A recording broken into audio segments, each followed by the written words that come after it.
तो अभी आज जो हम बात करेंगे आगे कुछ कॉन्सेप्ट्स की। लेट मी जस्ट, अच्छा आपको भी स्क्रीन नहीं दिख रही ना?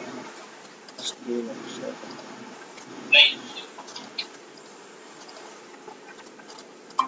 आई थिंक अब विजिबल होगी, राइट? हाँ जी हाँ जी।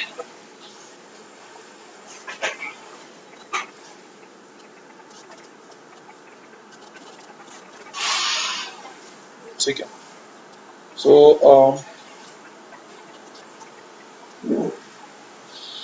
ठीक है, हम आगे बात करते हैं। ठीक है, तो हम लोगों ने स्ट्रक्चर की बात करी थी। एक बार मैं पीछे वाला पढ़ता हूँ। तो हम लोगों ने ये बात करी थी, ठीक है। हम लोगों ने एडी स्ट्रक्चर की बात करी थी, राइट? एक बार इसको डाउनलोड कर लीजिए।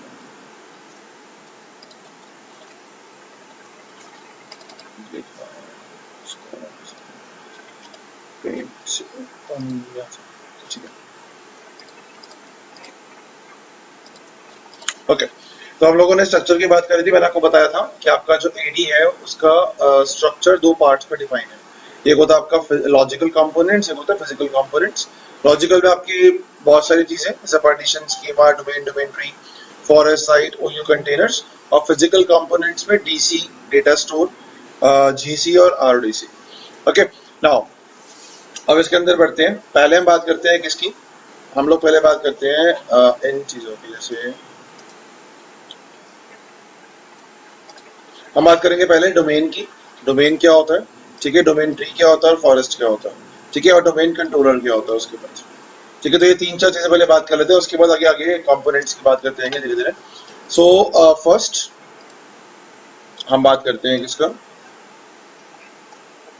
मैंने आपको बताया था वर्क ग्रुप और डोमेन में डिफरेंस। आई होप आपको समझ में आया होगा। हम लोगों ने उसकी बात भी करी थी कि आप कैसे वर्क ग्रुप और डोमेन में डिफरेंस देख सकते हो, ये वाला कंसेप्ट। ठीक है, तो आई होप आपको क्लियर था कि भाई आपका डोमेन है वो उसमें सेंट्रलाइज मैनेजमेंट होता है। ठीक है, वर्क ग्रुप आपके पास सेंट्रलाइज मैनेजमेंट नहीं है। तो इस तरीके से हम इसमें काम करते हैं, वही सेम चीज अब यहाँ पे देखते हैं आगे। देखो, अब यहाँ बात करेंगे कि डोमेन की बात करते हैं पहले। फर्स्ट आता है व्हाट इज डोमेन। ठीक है, तो डोमेन अगर मैं बात करूँ तो डोमेन क्या आपका? डोमेन आपका एक लॉजिकल कंटेनर कह सकते हो आप, या कह लो कि एक लॉजिकल नेटवर्क है। ठीक है, जो क्या कंटेन करता है? आपके यूजर्स एंड कंप्यूटर्स और एडी ऑब्जेक्ट्स ऐसे कह सकते हो। ठीक है, तो आप इसको ऐसा बोल सकते हो कि it is a logical container. एक मिनट, क्योंकि it is a logical container. Logical container, container बोल लो या कंटेनर बोल सकते हैं, नेटवर्क बोल सकते हैं, कुछ भी। ठीक है, इसका मेनली काम क्या होता है? इसका मेनली काम होगा logical network container. It is used to simple contain AD objects. AD objects का मतलब जैसे एडी ऑब्जेक्ट्स का मतलब जैसे आपका हो गया यूजर्स, ठीक है, कंप्यूटर्स, ओके, ग्रुप्स, ओयूज, इस तरीके से। ठीक है, तो ये आपके जो भी आपका जो एडी ऑब्जेक्ट्स होते हैं, मतलब एडी में जो भी आपका डेटाबेस होता है, ठीक है, ये उसको कंटेन करता है। Simple is that. AD AD database में सारा कुछ आता है आपको। जो भी आप ऑब्जेक्ट क्रिएट कर रहे हो, आपने यूजर अकाउंट क्रिएट किया, आपने कंप्यूटर क्रिएट किया, ग्रुप क्रिएट किया, ओयू क्रिएट किया, तो ये क्या आपके एडी ऑब्जेक्ट्स। तो हर डोमेन क्या होता है? जैसे मान लो हम मल्टीपल डोमेन्स क्रिएट कर सकते हैं। अरे डोमेन मतलब नेटवर्क की बात हो रही है यहाँ पे। I am not talking about the servers, मैं बात कर रहा हूँ पूरे नेटवर्क की। नेटवर्क मतलब जिसमें सारा कुछ है। ओके, जैसे मैंने आपको जैसे इस पर अगर आप देखते हो तो नेटवर्क मतलब क्या हो गया? जैसे मान लो आपका ये आपका सर्वर हो गया, ठीक है, नीचे आपका स्विच हो गया, और ये आपके क्लाइंट्स हो गए, इस तरीके से कुछ ऐसे। ठीक है, और ये आपका डोमेन नेटवर्क में काम कर रहे हैं। ओके, ये हमारा सर्वर हो गया 2019। ठीक है, ये हमारा डोमेन पे काम कर रहा है। ठीक है, ये हो गया हमारे पास स्विच, और नीचे हो गया हमारे पास क्लाइंट्स, इस तरीके से। ठीक है, इस तरीके से ये हो गया हमारे पास क्लाइंट्स, और ये आपकी कनेक्टिविटी इस तरीके से जो हम बेसिक डायग्राम बनाते हैं। ओके, ये आपकी सिंपल कनेक्टिविटी रहेगी इस तरीके से। तो हम लोगों ने यहाँ पे क्या किया हुआ है, हम लोगों ने यहाँ पे हम लोगों ने वही दो सर्विसेज एडीएस और डीएनएस, ये आपके दोनों आपने क्या किया हुआ है, इन दोनों को इंस्टॉल एंड कॉन्फ़िगर दोनों चीजें की, ठीक है, इंस्टॉल किया एंड कॉन्फ़िगर किया, ठीक है।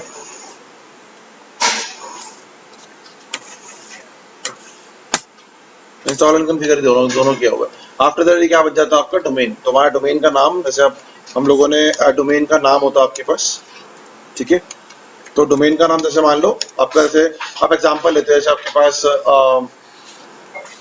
HCL.com हो गया, ey.co.in हो गया, इस तरीके से ऐसा कुछ, ठीक है, ey.com हो गया इस तरीके से। तो जैसे मान लो हम लोगों ने यहाँ पे किया abc.local के नाम से, ठीक है, तो ये मेरा डोमेन का नाम आ जाएगा, ठीक है। तो हमने एक डोमेन बना लिया, ओके, एंड देन ये आपके सारे क्लाइंट्स इसके अंदर ऐड होंगे। तो इस तरीके से आपका एक नेटवर्क बन जाएगा। तो इस पूरे नेटवर्क को हम क्या बोल देंगे, जो आपका पूरा नेटवर्क है, इसको हम पूरे को क्या बोल देंगे, डोमेन नेटवर्क।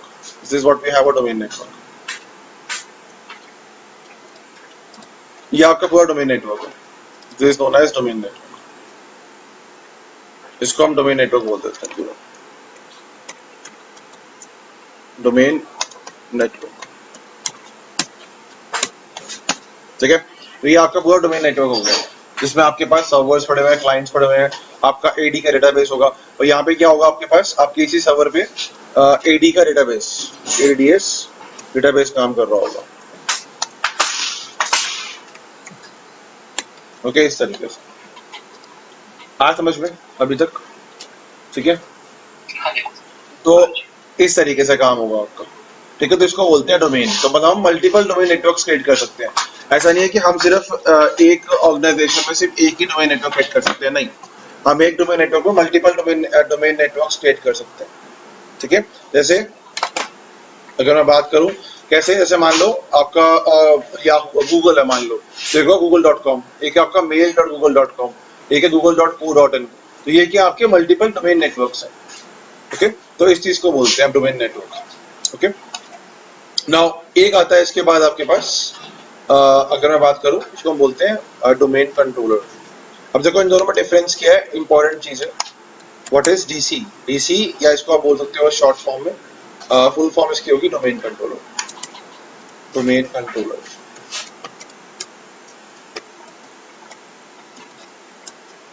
अब सिंपल सिंपल सी बात है, ये डोमेन कंट्रोलर कौन होगा, जो आपके पूरे डोमेन को मैनेज कर रहा है, ठीक है।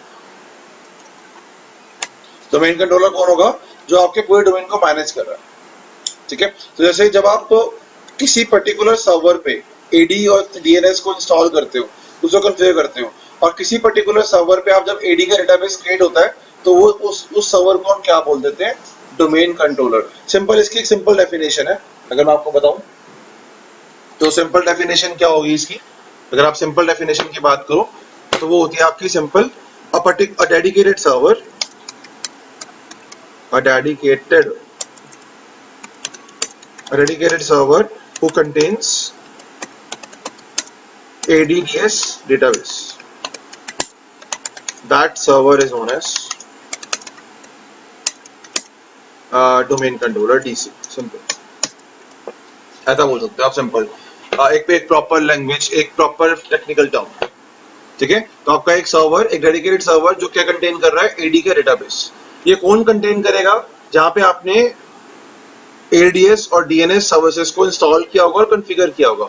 सिर्फ इंस्टॉल नहीं करना, कॉन्फ़िगर भी करना है, क्योंकि लास्ट क्लास में आपको मैंने बताया था कि जब हम एडी को इंस्टॉल करते हैं तो वो डोमेन पे नहीं आता, उसको मुझे कॉन्फ़िगर भी करना होता है, ठीक है। तो एक ऐसा सर्वर जहाँ पे आप क्या कर रहे हो, अपने एडी को इंस्टॉल भी कर रहे हो, कॉन्फ़िगर भी कर रहे हो, ठीक है। वहां पे क्या क्रिएट हो जाएगा, आपका एडी का डेटाबेस क्रिएट हो जाता है, और उस पर्टिकुलर सर्वर को हम क्या बोलते हैं, डोमेन कंट्रोलर। तो अब इस नेटवर्क में डोमेन कंट्रोलर कौन सा होगा आपके अकॉर्डिंगली। अगर मैं इस नेटवर्क की बात करूं जो हमने बनाया था यहाँ पे, तो हमने कहाँ पे इंस्टॉल किया हुआ है, हम लोगों ने जो एडी और एडी का डेटाबेस कहाँ पे इंस्टॉल हुआ है, इस सर्वर पे। तो ये क्या बन जाएगा आपका, DC, domain controller. Simple as that. पूरा नेटवर्क क्या बन जाएगा आपका, डोमेन नेटवर्क, और पर्टिकुलर सर्वर क्या बन जाएगा, जहाँ पे आपने एडी का डेटाबेस इंस्टॉल किया, वो क्या बन जाएगा आपका, डोमेन कंट्रोलर, ठीक है। समझ में आ गया? ओके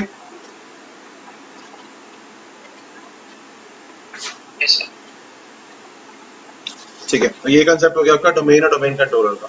ठीक है, अब इसके बाद क्या आता है आपके पास, अगर मैं इसके बाद बात करूं तो एक होता है आपके पास डोमेन ट्री।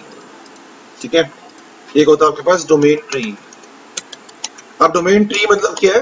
ट्री रिप्रेजेंट करता है ब्रांचेस को, ट्री रिप्रेजेंट करता है आपकी ब्रांचेस को। ठीक है, तो वैसे मान लो अगर मैं यहाँ पे आता हूँ, अब इसको ऐसा ले सकते हो, देखो ऐसे कॉम्बिनेशन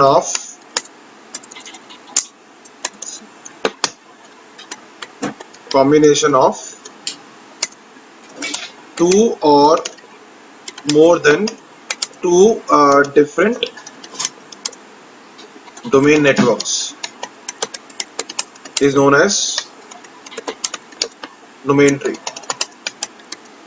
ठीक है, अब ये कैसे समझ सकते हो इसको? जैसे मान लो मेरे पास क्या है, लोकेशंस है। जैसे मान लो आपके पास ऐसा अभी हम लोगों ने एक ये बनाया था डायग्राम, इसको मैं एक बार कॉपी कर लेता हूँ। ठीक है, मैं आपको बताता हूँ कैसे।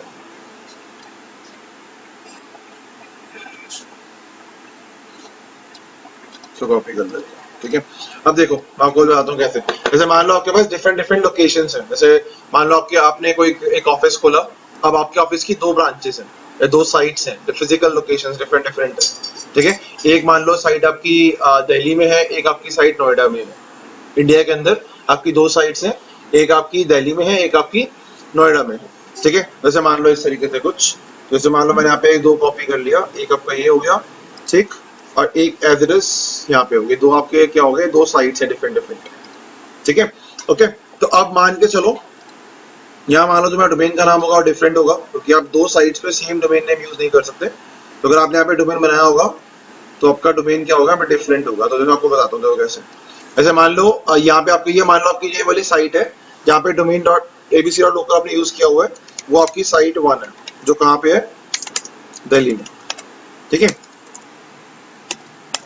और यह मान लो आपने जो डोमेन बनाया हुआ आपने मान लो mail dot ABC dot local.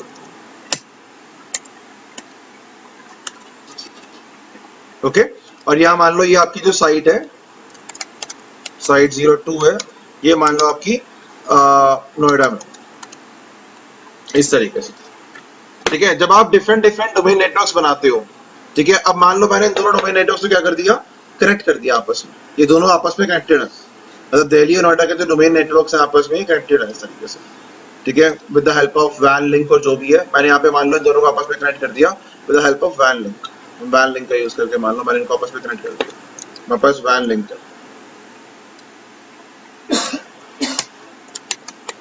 मतलब मैंने इंटरनेट का यूज करके इन दोनों को आपस में कनेक्ट कर दिया। ठीक है, तो ये क्या बन गया आपका इंडिया ट्री, मतलब इंडिया में मेरे पास दो डोमेन नेटवर्क्स हैं। अब मान लो कल को आपकी कंपनी ग्रो होती है, आपके पास इंडिया में मान के चलो 15 डोमेन नेटवर्क्स हैं। ठीक है, तो वो क्या होगा आपका इंडिया का ट्री। जब आप अपने दो डोमेन नेटवर्क्स को आपस में कनेक्ट करते हो, ठीक है, कंबाइन करते हो, तो उसको क्या बोलते हैं हम, complete tree, complete domain networks को हम क्या बोलेंगे, ट्री बोलेंगे। हाँ समझ में, क्लियर?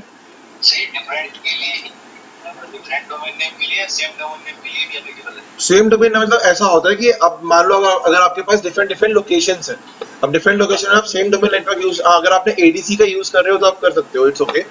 अगर सेम डोमेन हो बट वो डिफरेंट डिफरेंट डोमेन नेटवर्क पे काम कर रहा है, तो आपका क्या होगा, टू ट्री माना जाता है।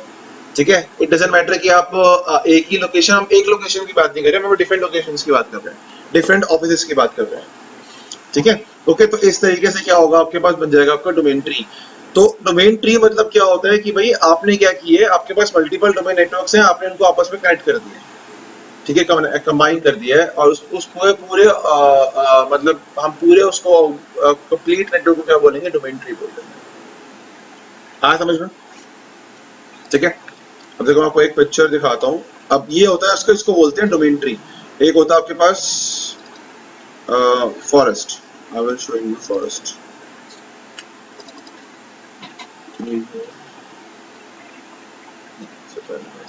ये ठीक है, अब देखो, अब यहाँ पे देखो, अब एक तो आपको समझ में आ गया, डोमेन समझ में आ गया, डोमेन क्या होता है। पहले देख लेते हैं हम लोगों ने क्या क्या पढ़ा फिलहाल के लिए अभी। एक हम लोगों ने पढ़ा कि डोमेन क्या होता है, ठीक है, डोमेन कंट्रोलर क्या होता है, you understand that, domain controller. और एक हम लोगों ने पढ़ा कि डोमेन ट्री क्या होता है, राइट।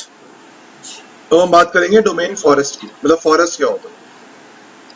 पहली चीज, अगर मैं फॉरेस्ट की बात करूं तो फॉरेस्ट का रिप्रेजेंट कर रहा है आपकी ऑर्गेनाइजेशन को। It represents the complete organisation, ये ध्यान रखना। ये क्या रिप्रेजेंट करता है भाई, आपकी ऑर्गेनाइजेशन को। ऑर्गेनाइजेशन मतलब ऐसे आपका EY हो गया, या आपका HCL हो गया, या याहू हो गया, ठीक है, ये क्या आपके कंप्लीट ऑर्गेनाइजेशन है, ओके। तो फॉरेस्ट मतलब क्या है, जब आप अपने ट्रीज को आपस में कनेक्ट करोगे। जैसे मान लो मेरे पास यहाँ पे एक इंडिया का ट्री है, ठीक है, ये मान लो मेरा इंडिया का ट्री है, साइड 1 है दिल्ली में और ये साइड 2 है नोएडा में, इंडिया में, ठीक है, जो मैंने वैन लिंक से कनेक्ट की हुई है, ये मेरा वैन लिंक है, आपको दिख रहा होगा, राइट। मैंने क्या किया, इंटरनेट के थ्रू दिल्ली और नोएडा की साइड को आपस में कनेक्ट कर दिया। अब मान के चलो यहाँ पे क्या है, मैंने अब मेरी कंपनी ग्रो होती है, एग्जांपल ले लो। अब मैंने यहाँ पे क्या किया, मैंने यहाँ पे मेरी कंपनी मान लो यूके में चली गई, मतलब मैंने यूके में अपनी साइट्स मतलब अपनी ब्रांचेस ओपन करी, ठीक है, यूनाइटेड किंगडम में चला गया मैं, यूके में। एंड वहां पे गया मैं, वहां मैंने क्या किया, एक साइट बनाई, साइट 1 मेरी एक लोकेशन है यूके 1 के नाम से, एक लोकेशन है यूके 2 के नाम से। मैंने वहां पे भी अपने अलग अलग डिफरेंट क्या किए, डोमेन नेटवर्क्स क्रिएट कर लिए, ठीक है, और मैंने उन दोनों डोमेन नेटवर्क्स को भी आपस में एक वैन लिंक से कनेक्ट कर दिया, ठीक है। तो फॉरेस्ट मतलब क्या है, कॉम्बिनेशन ऑफ 2 और more than 2 domain trees is known as forest. तो मैंने यहाँ पे क्या किया, यहाँ मान के चलो मेरी कंपनी का नाम क्या था, ABC प्राइवेट लिमिटेड। जो यहाँ पे डोमेन यूज हो रहा है वो abc.com यूज हो रहा है इन नेटवर्क्स में, ठीक है, मतलब इंडिया में। और जो मेरा यूके में हो रहा है वो abc.uk हो रहा है। जैसे जैसे होता है आपका google.com, google.uk, google.co.in, इस तरीके से, लाइक ऐसे। मैंने यहाँ पे क्या किया, abc.uk यूज किया हुआ यूके, अपने यूके वाले कंट्री में। और जब मैं क्या करूंगा, अपने ट्रीज को, मतलब इंडिया के ट्री को और यूके के ट्री को आपस में कनेक्ट करूंगा, ठीक है, तो उस पूरे को हम क्या बोल देंगे, एडी फॉरेस्ट। मतलब पूरी, अब ये पूरी ऑर्गेनाइजेशन हो गई आपकी। इट डजंट मैटर कि आप आउट ऑफ इंडिया में हो, ठीक है, या आप इंडिया के अंदर ही हो, ठीक है। तो जब हम पूरे ऑर्गेनाइजेशन की बात करते हैं तो उसको हम क्या बोलते हैं, फॉरेस्ट। आ समझ में,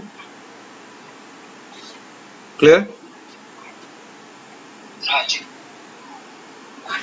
विवेक हैप्पी, दोनों क्लियर है, कोई इशू तो नहीं है अभी तक फिलहाल, ठीक है। तो इस तरीके से हम अपना फॉरेस्ट को रिप्रेजेंट करते हैं, अंडरस्टैंड दिस, ठीक है।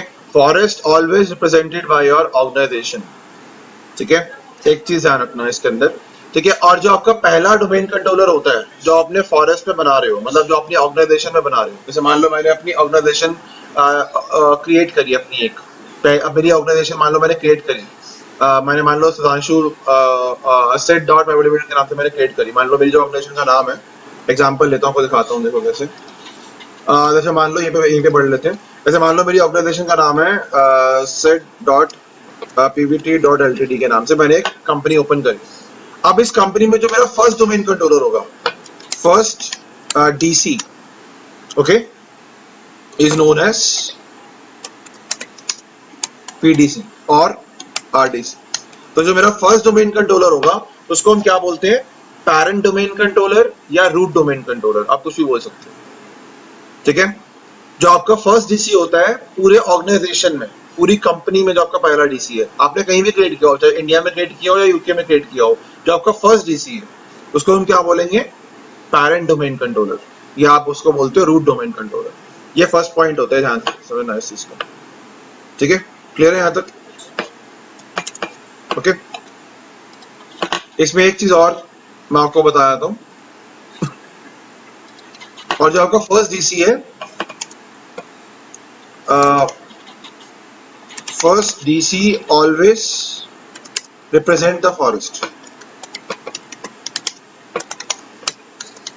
ये भी समझने वाली बात है, ये भी देखना, ये आपके नोट्स टाइप से हैं, मैं आपको यहाँ पे लिख देता हूँ, इसको राइट कर लेते हैं। तो आप यहाँ पे नोट्स बना लो, इसको हम नोट्स कर लेते हैं, ठीक है। तो कहने का मतलब ये है कि आपका जो फर्स्ट DC रहेगा वो ऑलवेज क्या रहेगा, पैरेंट रहेगा, पहली चीज पैरेंट डोमेन कंट्रोलर रहेगा। और जो आपका फर्स्ट DC है वो ऑलवेज रिप्रेजेंट करता है फॉरेस्ट को।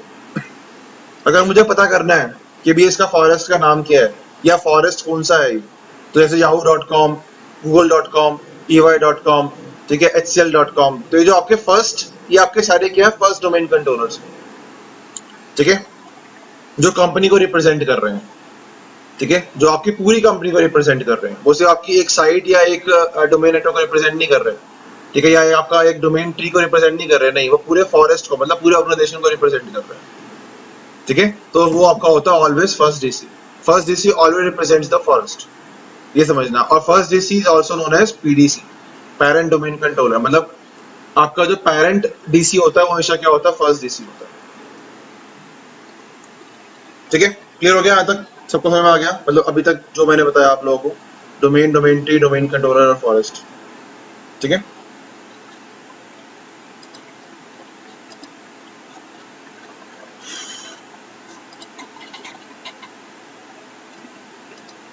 अब मैं आपको प्रैक्टिकल दिखा देता हूँ एक बार, ठीक है, ये मेरी लैब है, ओके, एंड देन यहाँ पे हम लोग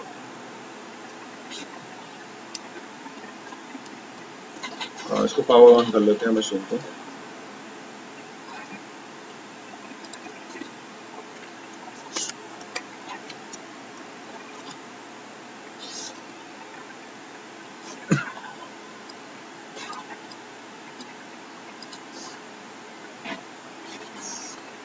देखो ये हमारी मशीन है, ओके, मैं इसको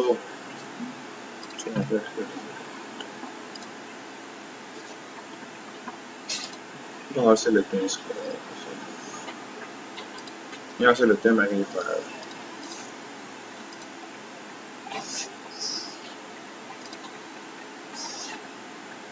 ठीक है। तो तो पहले यहाँ पे करते हैं, यहाँ पे पहले अपना पासवर्ड डाल देते हैं, लॉगिन कर लेते हैं मशीन को, ठीक है, जरूरत नहीं पड़ रही, ओके। सो अभी हम लोगों ने क्या किया था इसके अंदर, आपको याद होगा, हम लोगों ने इसके अंदर क्या इंस्टॉल किया था, लास्ट क्लास में एडी इंस्टॉल की थी, राइट, ओके, आप चेक कर सकते हो, मुझे पता क्या चल रहा है, मैं यहाँ पे स्टार्ट पे क्लिक करूंगा, देखो मुझे एडमिन टूल्स में यहाँ मुझे आपके एडी कंपोनेंट्स नजर आ रहे हैं, सारे के सारे 1 2 3 4 5 6 कंपोनेंट्स मेरे को नजर आ रहे हैं, तो इट मींस मैंने एडी इंस्टॉल की हुई है, इसलिए मुझे कंपोनेंट्स नजर आ रहे हैं। हम वेरीफाई कर सकते हैं, हम मैनेजर पे जाते हैं, ठीक है, यहाँ पे देखो आपको राइट हैंड साइड में दिखा देगा जो आपके रोल इंस्टॉल हो रहे हैं,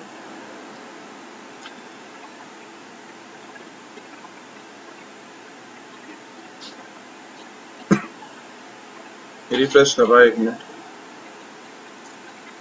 देखो आपको लेफ्ट हैंड साइड में दिखा रहा है कि आपकी एडी की सर्विस इंस्टॉल्ड है, आपको दिखा रहा है लेफ्ट हैंड साइड में एडीडीएस जो हमने इंस्टॉल की थी लास्ट क्लास में, ओके, तो आपकी एडी की सर्विस ऑलरेडी इंस्टॉल्ड है, अंडरस्टैंड दिस, ओके, चल रही है, ठीक है। नाउ अभी क्या करना है मुझे, अभी मुझे डीएनएस भी इंस्टॉल करना है इसके अंदर, क्योंकि आपका जब आपका डीसी बनता है तो मेरे को डीएनएस की नीड भी होती है, तो पहले मैं क्या करूंगा, इसके अंदर आईपी एड्रेस वगैरह सेट कर लेते हैं। हम लोगों ने लास्ट क्लास में आईपी एड्रेस सेट किया था, लेकिन जो आईपी एड्रेस सेट किया था वो सिर्फ, अच्छा मैं डीएनएस का भी कर दिया था आईपी एड्रेस सेट, ठीक है, तो मुझे डीएनएस में भी सेम आईपी एड्रेस डालना है जो मैंने अपने सर्वर पर डाला हुआ है, क्योंकि आपका पेरेंट डीसी बनेगा और आपका जो डीएनएस होगा वो भी पेरेंट डीएनएस बनेगा, पहला डीएनएस, तो उसका आईपी एड्रेस भी सेम रहेगा, ठीक है। अभी हम इंट्रा पे काम कर रहे हैं, मतलब अभी हम अपने लोकल नेटवर्क पे काम कर रहे हैं, इसलिए आपके दोनों आईपी एड्रेस सेम रहेंगे। अगर आप लाइव काम करोगे तो आपके डीएनएस का एड्रेस पब्लिक वाला आता है ऑलवेज, ताकि आप इंटरनेट पे एक्सेस कर पाओ, या आपका सर्वर जो है वो उस पे इंटरनेट पे विजिबल हो, एक्सेसिबल हो, ठीक है। नाउ अभी इससे पहले डीएनएस इंस्टॉल कर लेते हैं, तो हमने सिर्फ एडी इंस्टॉल किया था, देखो आपके role based feature based installation, यहाँ पे हमारे सर्वर का नाम, उसका आईपी एड्रेस और उसका एडिशन जो हम यूज कर रहे हैं, एंड देन इसके बाद हम डीएनएस इंस्टॉल करेंगे, डीएनएस सर्वर, इसका रोल, इसको इंस्टॉल कर लेता हूँ, मेरे को दोनों सर्विसेज चाहिए, ठीक है, तो मैं सिंपल इसको इंस्टॉल करता हूँ, ऑटोमेटिक स्टार्ट इनेबल कर दिया मैंने और इंस्टॉल कर रहा हूँ।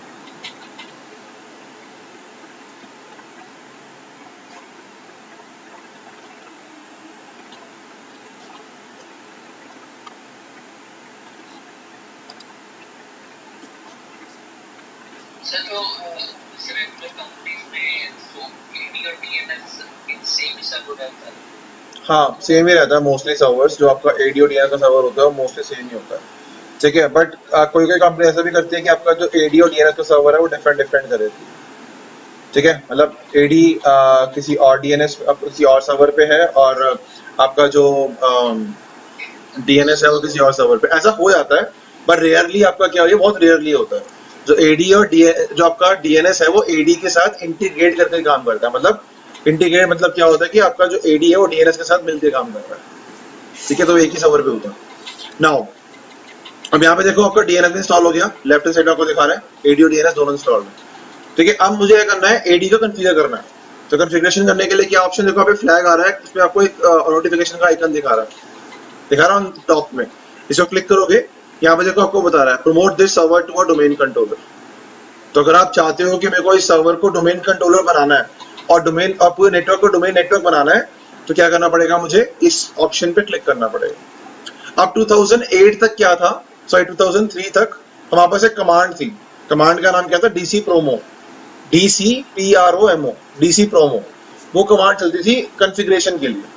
बट अब 2008 के बाद 8 से उन्होंने क्या कर दिया, वो कमांड को खत्म कर दिया।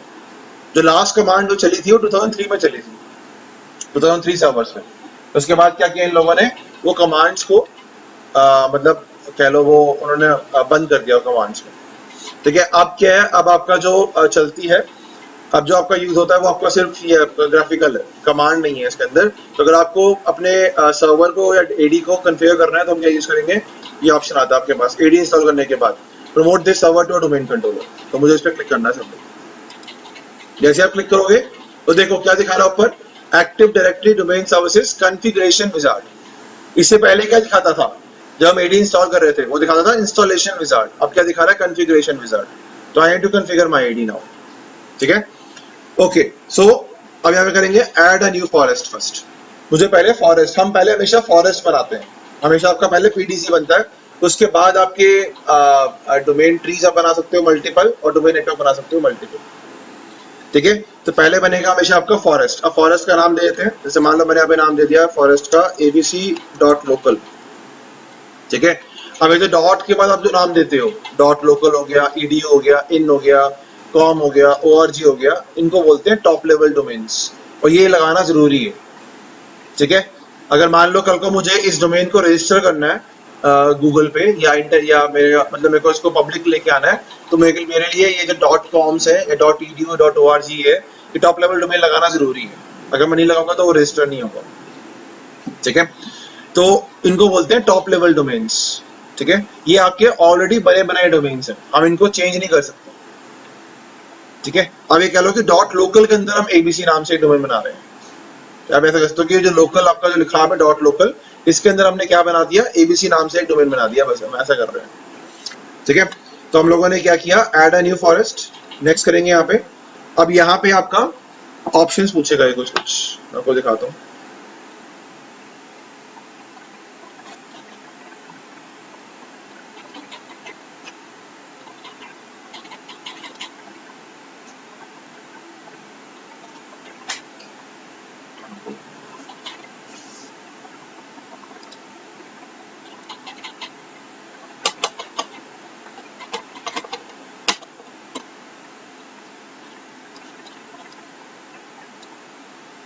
ठीक है, अब ये क्या पूछ रहा है आपसे, जब आप डोमेन कंट्रोलर ऑप्शंस में आते हो, नेक्स्ट ऑप्शन आता है आपका डोमेन कंट्रोलर ऑप्शन, नेक्स्ट है।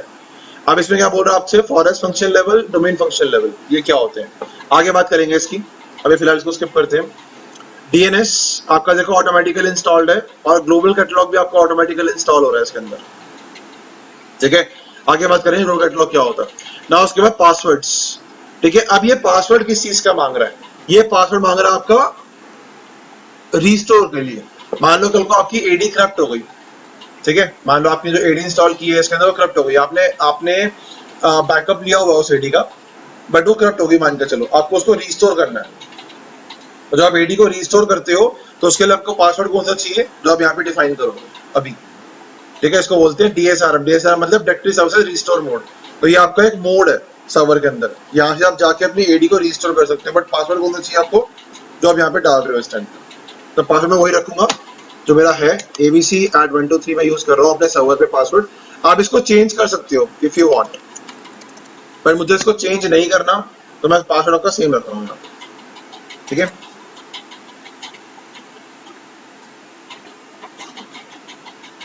No internet slower.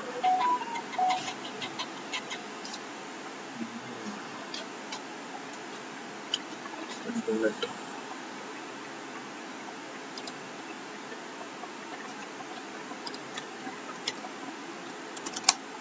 एक मिनट इंटरनेट टेस्ट।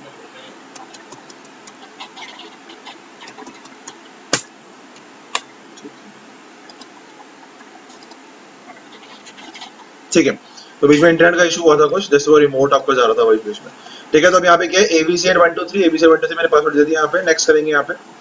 ओके, अभी ये डेलीगेशन के लिए पूछ रहा है, तो डेलीगेशन आपको बताता हूँ। डेलीगेशन मतलब क्या होता है कि अगर आप चाहते हो कि भाई जो मेरा ये इस सर्वर का जो डीएनएस है वो कोई और सर्वर मैनेज कर सके या कोई और मैनेज कर सके, तो हम इसको डेलीगेशन प्रोवाइड कर सकते हैं। फिलहाल अभी हमारे पास कोई और सर्वर नहीं है, तो इसलिए हम डेलीगेशन प्रोवाइड नहीं करेंगे। सिंपल नेक्स्ट करेंगे इसको। अब आपका नेट बायस प्रोटोकॉल भी होता है हमारे पास। अब नेट बायस जो प्रोटोकॉल होता है वो होता है आपका प्री विंडोज के लिए, मतलब जो आपकी पुरानी विंडोज है, जैसे सर्वर 2003 हो गया, 2000 हो गया, वो आपका अभी भी नेट बायस प्रोटोकॉल का यूज करते हैं। ठीक है, अभी जो हम यूज करते हैं वो टीसीपी/आईपी का यूज कर रहे हैं, हमारी जो अर्लियर विंडोज है। तो ये जो हमारी जो मतलब जो अब विंडोज हम यूज कर रहे हैं, सबका 2003, 8, 10, 11, 8, 12, 16, 19, ये सब चीजें। ठीक है, बट ऐसी कोई कोई एप्लीकेशन आज भी ऐसी हैं जो नेट बायस पे काम करती हैं। नेट बायस का काम भी यही होता है, नेम टू आईपी को रिजॉल्व करना, जो आपके डीएनएस का काम होता है। बट नेट बायस कोई कोई जो एप्लीकेशन है वो आज भी नेट बायस यूज करती है, इसलिए आपका नेट बायस भी सपोर्ट करता है एडी। ठीक है, नाउ नेक्स्ट करोगे। अब देखो यहाँ पे आपको पाथ पूछेगा, ये पाथ ध्यान रखना।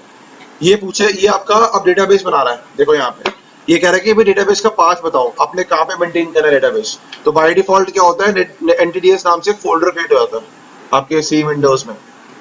ठीक है, वहां पे क्या होता है, आपका एक एनटीडीएस नाम से फोल्डर क्रिएट हो जाएगा, और इस फोल्डर के अंदर आपका डेटाबेस फोल्डर और लॉग फाइल्स रहती हैं। मैंने आपको बताया था ना, आपको याद होगा जब हम एडी इंस्टॉल कर रहे थे, 50 MB मुझे स्पेस चाहिए होता है लॉग फाइल्स के लिए, वो यही लॉग फाइल्स हैं, वो एडी की लॉग फाइल्स होती है। अब एडी पे कुछ भी काम करोगे वो लॉग क्रिएट होता है उसका। तो एनटीडीएस फोल्डर के अंदर दो चीजें, और एक होता है आपका सिसवॉल फोल्डर। सिसवॉल फोल्डर का मेनली काम क्या होता है, ये मेंटेन करता है आपकी ग्रुप पॉलिसिस। ठीक है, तो एनटीडीएस और सिसवॉल ये आपके दो फोल्डर हैं जो ऑटोमेटिकली क्रिएट होते हैं सी विंडोज के अंदर। ठीक है, आप इसको चेंज कर सकते हो। अगर आपके पास एसक्यूएल सर्वर है, डेटाबेस सर्वर है, तो आप उसका तो आप इस डेटाबेस को वहां भी मेंटेन कर सकते हो। और मेरे पास अभी ऐसा कुछ है नहीं, तो मैं अभी बाय डिफॉल्ट लोकेशन पे मेंटेन करूंगा इसको। ठीक है, नेक्स्ट करेंगे। अब ये रिव्यू दिखा रहा है आपको, वे आपने क्या क्या अभी कॉन्फ़िगरेशन करी है अभी तक। ठीक है, इस particular domain configuration AD configure करने के लिए। नाउ नेक्स्ट करेंगे, ये हो गया आपका प्रीरिक्विजिट्स। प्रीरिक्विजिट्स आपको मैंने बताया था, वही आपका एडी वाली प्रीरिक्विजिट्स जो भी होती है वो वेरीफाई करेगा पहले। अगर सब कुछ ठीक होगा तो आपको यहाँ पे इंस्टॉल का ऑप्शन दे देगा।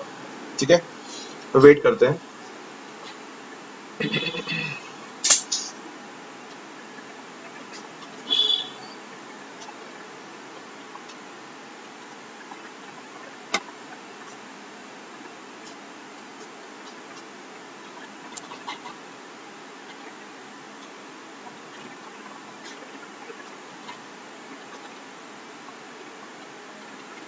ठीक है, अब देखो यहाँ पे इसने क्या बोला कि all prerequisites check pass successfully.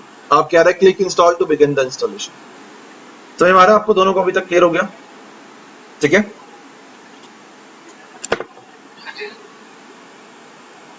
Now इसको आप सिंपल इंस्टॉल करोगे। जैसे मैं इसको इंस्टॉल करूंगा, अब क्या होगा, ये आपका इस पर्टिकुलर सर्वर को डोमेन कंट्रोलर बनाएगा, और नेटवर्क को क्या बनाएगा, डोमेन।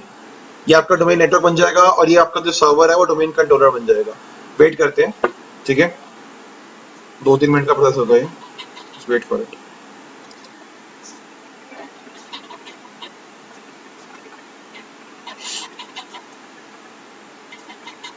मैं आत्मा कुछ नहीं दे दी थी, थोड़ी थोड़ी देर पहले तुम्हारे में आत्मा कुछ नहीं, आत्मा नहीं है, बाल की।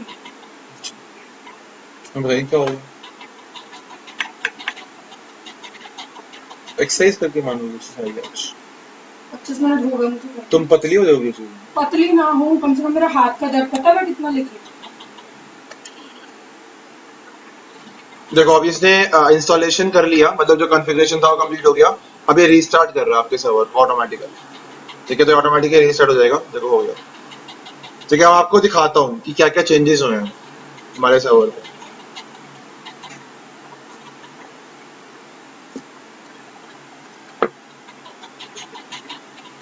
तुम्हारा तो पेट में दर्द हो जाएगा।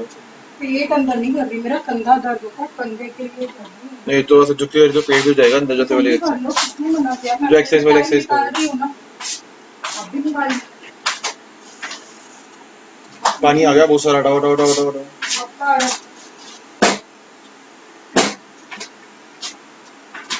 मेरे को फर्क पड़ रहा है इतना एक्सरसाइज करने करनी भी चाहिए। थोड़ा बहुत होता है, तो ठीक हो जाता है। वो करी रही हूँ, जितने मेरे से सूझ गया तो दिन तो करी रही हूँ। थोड़ी देर होगी दर्द या 10-15 मिनट, वो ठीक। ये फर्स्ट टाइम लॉगिन हो रहा है तो थोड़ा टाइम लेगा, जस्ट वेट फॉर इट। जैसे 2-3 मिनट लेगा ये। तो इसमें क्या हो रहा है, ये एक्चुअली क्या सारा कुछ लोड कर रहा है, ठीक है। जो भी सेटिंग्स वगैरह है वो तो अप्लाई कर रहा है, तो इट टेक सम टाइम क्योंकि फर्स्ट टाइम लॉगिन हो रहा है आपका डोमेन कंट्रोलर। तो let's wait for 2 to 3 minutes. हाँ, जो आपका जो सी ड्राइव का जो स्पेस होता है ना, मतलब जो सी ड्राइव आपका स्पेस होना चाहिए 250 MB स्पेस होना चाहिए। इसमें से 200 आपका एडी के लिए, एडी को रन करने के लिए, और 50 MB आपका लॉग फाइल्स के लिए। जैसे वो रैम का भी कुछ रहता है, कितनी रैम होनी चाहिए? रैम तो आपकी वो सर्वर बेसिस पे होता है, मतलब रिकमेंड आपका 4 GB मांगता है, ठीक है। बाकी आप 8 GB 16 GB कुछ भी प्रोवाइड कर सकते हो, बट रिकमेंडेड आपका 4 GB मांगते हैं। 4 तो होनी चाहिए कम से कम, ठीक है। ओके, देखो अब क्या हुआ, आपका सर्वर एक बार मतलब स्टार्ट हो गया प्रॉपरली। ओके, नाउ हम क्या करते हैं, हम उसको एक बार लॉग इन कर लेते हैं। देखो पहला चेंज क्या हुआ। अभी तक हम कहाँ पे थे, अभी तक हम लोकल एडमिनिस्ट्रेटर पे थे। अभी क्या दिखा रहा है आपको, abc/administrator, ठीक है। अब इसमें लोकल एडमिनिस्ट्रेटर नहीं होगा। अब चेक करके देखो, अगर मैं यहाँ पे अदर पे जाऊँ और यहाँ पे मैं ट्राई करूँ as a local administrator log in करने का, देखो ऑप्शन नहीं आएगा आपके पास, नहीं। अब आप as a local administrator log in नहीं कर सकते, क्योंकि क्या हुआ, डोमेन ने वर्क ग्रुप को रिप्लेस कर दिया है यहाँ पे। तो अब आपका वर्क ग्रुप नहीं है यहाँ पे, मतलब आपका लोकल जो आपका एडमिनिस्ट्रेटर है, जो वर्क ग्रुप का जो मेंबर था वो नहीं है आपका अब, ठीक है। ये आपका डोमेन का एडमिनिस्ट्रेटर है। अब देखो, आप चेक करो, पासवर्ड डालो, आपके पास abc@123 हमारा पासवर्ड है जो हम यूज कर रहे हैं सर्वर पे। देखो मैंने इसको लॉग इन किया।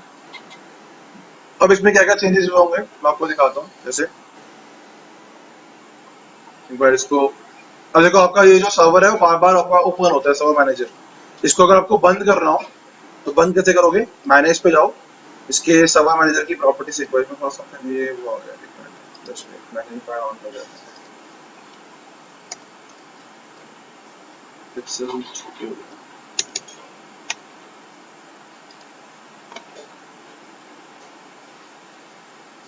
ठीक है। अब देखो मैं आपको दिखाता हूँ, अगर आपको इसको बंद करना है मैनेजर को, सर्वर मैनेजर को, तो कैसे करोगे, यहाँ पे मैनेज पे जाओ, ठीक है। यहाँ पे ऑप्शन आता है सर्वर मैनेजर प्रॉपर्टीज का, इस पे क्लिक करोगे और यहाँ पे देखो आपको दिखा रहा है do not start server manager automatically at log on.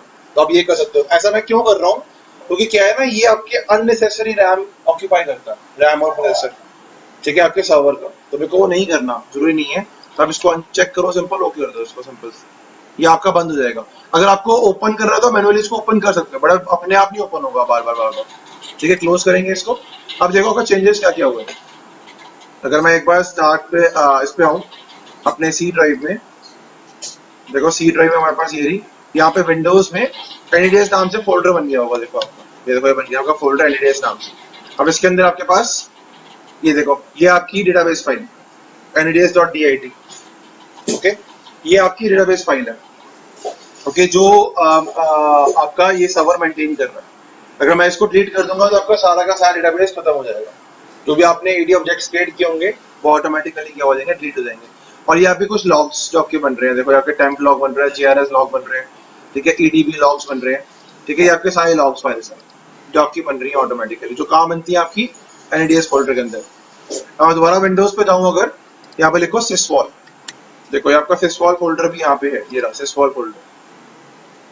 इसको ओपन करो, यहाँ पे देखो आपका डोमेन, डोमेन पे ओपन करो, इसको एक बार ओपन करोगे, यहाँ पे देखो आपकी पॉलिसीज, तो ये आपकी 2 पॉलिसीज जो आपकी ग्रुप पॉलिसी जो ऑटोमेटिकली सेव हो रही है यहाँ पे,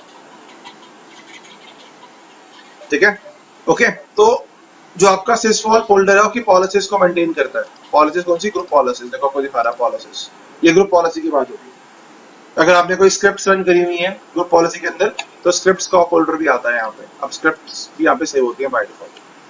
तो ये दोनों फोल्डर आपके बन चुके हैं ऑटोमेटिकली। कौन कौन से? एनडीडीएस और सिसवॉल। तो इट मीन्स हमारा जो सर्वर है, या हमारा कह लो हमारा जो डोमेन कंट्रोलर है, ये बन चुका है। अब देखो आपको मैं दिखाऊं, अगर दिस पीसी ओपन करके, देखो मैं यहाँ पे मैंने दिस पीसी ओपन किया। अब मैं इसके अगर प्रॉपर्टीज में जाऊं, तो यहाँ पे देखो आपके पास क्या दिखाता है आपको, यहाँ पे आपको दिखाएगा कि अब हम कहाँ पे हैं।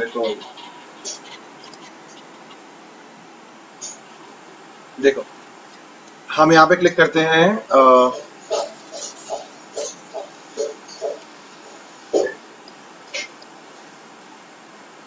यहाँ पे ऑप्शन आता है, I think system, advance system settings का तो है। एक बार चेक करता हूँ, एडवांस सिस्टम सेटिंग्स।